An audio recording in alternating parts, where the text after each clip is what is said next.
high 51. Chance of rain 90%. Rainfall near 1/4 inch.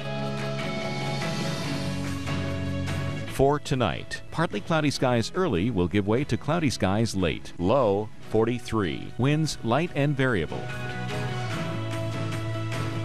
The week ahead.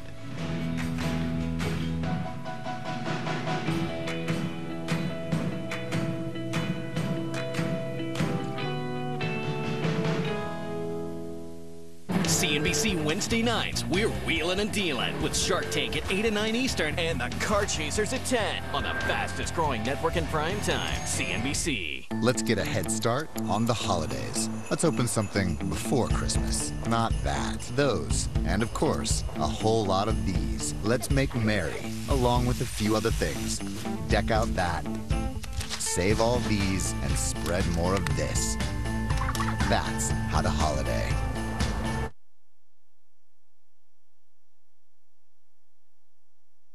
100 count clear or multicolor incandescent lights.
Warm column of air, and I'm talking about a whole deep column of air.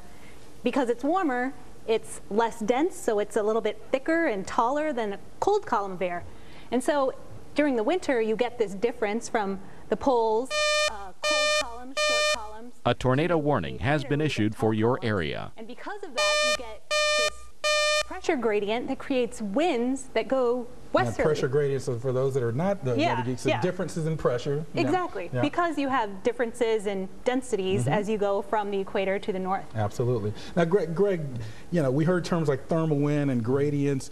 So this creates, and it's really certain times of the year that it's really stronger. So how does these differences in pressure and these sort of differences in temperature manifest themselves in this belt of really strong winds circling the pole? Well, in a rotating planet, rotating geophysical fluid like we have, when you have density differences, as Andrea was explaining, the response in the atmosphere is to try to adjust to that, and then you end up getting a Coriolis torque on this attempt to create this balance between the differences in warm and cold places, and you get a wind out of the west when you have it cold to the north.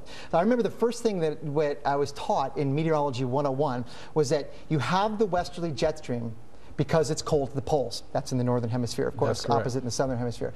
So where it's colder in the northern latitudes, just surrounding that very cold air, you have the westerlies thanks to the thermal wind shear vector associated with what she was describing. Right, yeah, and so